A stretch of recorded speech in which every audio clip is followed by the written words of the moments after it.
സുഹൃത്തുക്കളെ, ഇന്ന് സംസാരിക്കാൻ പോകുന്ന വിഷയം തൊഴിലാളികളുടെ ഏറ്റവും പ്രധാനപ്പെട്ട ജനാധിപത്യ അവകാശങ്ങളിലൊന്നായ പണിമുടക്ക് അവകാശത്തെക്കുറിച്ചാണ്.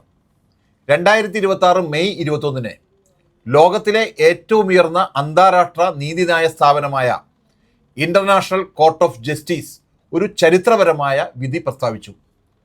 തൊഴിലാളികൾക്കും അവരുടെ സംഘടനകൾക്കും പണിമുടക്ക് നടത്താനുള്ള അവകാശമുണ്ടെന്നും അത് തൊഴിലാളികളുടെ സംഘടനാ സ്വാതന്ത്ര്യത്തിൻ്റെ ഭാഗമാണെന്നും കോടതി വ്യക്തമാക്കി. ഇതൊരു സാധാരണ നിയമപരമായ തീരുമാനം മാത്രമല്ല, ലോകമെമ്പാടുമുള്ള തൊഴിലാളി പ്രസ്ഥാനങ്ങൾക്ക് വലിയ ആത്മവിശ്വാസം നൽകുന്ന തീരുമാനമാണിത്. എന്തുകൊണ്ടാണ് ഈ വിധി പ്രധാനമാകുന്നത്? ഒരു തൊഴിലാളിക്ക് ഒറ്റയ്ക്ക് നിന്നുകൊണ്ട് തൻ്റെ ആവശ്യങ്ങൾ നേടിയെടുക്കാൻ കഴിയില്ല.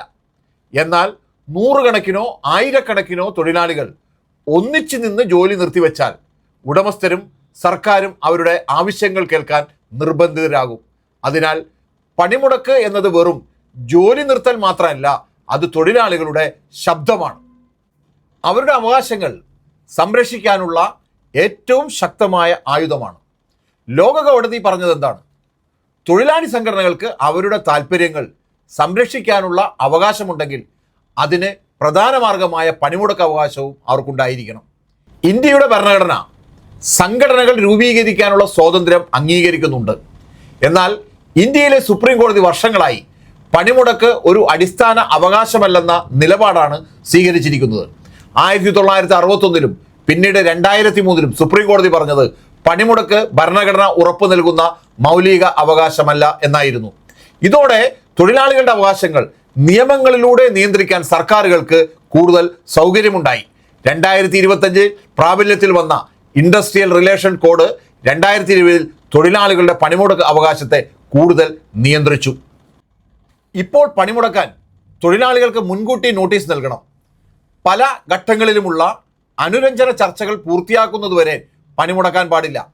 പ്രായോഗികമായി നോക്കിയാൽ ഈ നടപടികൾ നീട്ടിക്കൊണ്ടുപോയാൽ തൊഴിലാളികൾക്ക് പണിമുടക്കാൻ തന്നെ കഴിയാത്ത അവസ്ഥ വരും.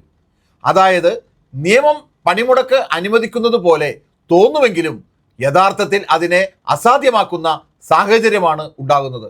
2026 ഫെബ്രുവരിയിൽ ഇന്ത്യയിൽ നടന്ന പൊതുപണിമുടക്ക് ചരിത്രത്തിലെ ഏറ്റവും വലിയ തൊഴിലാളി സമരങ്ങളിൽ ഒന്നായിരുന്നു. ട്രേഡ് യൂണിയനുകളുടെ കണക്ക് പ്രകാരം 30 കോടിയിലധികം തൊഴിലാളികളും കർഷകരും അസംഘടിത മേഖലയിലെ തൊഴിലാളികളും സമരത്തിൽ പങ്കെടുത്തു. അവരുടെ ആവശ്യങ്ങൾ എന്തൊക്കെയായിരുന്നു?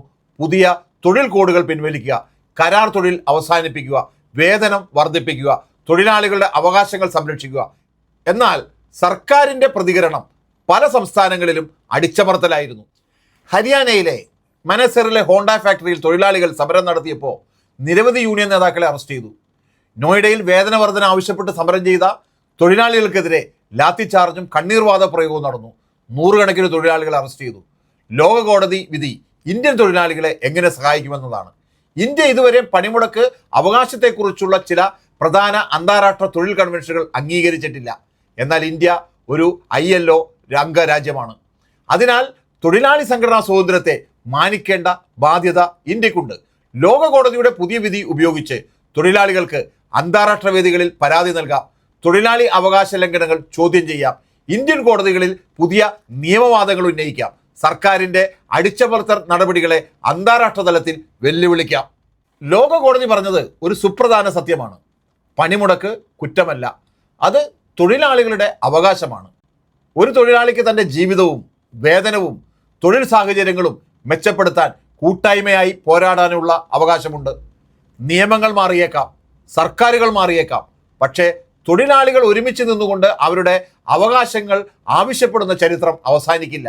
2026 ലോക കോടതിയുടെ വിധി ആ പോരാട്ടത്തിന് അന്താരാഷ്ട്ര അംഗീകാരം നൽകിയിരിക്കുന്നു.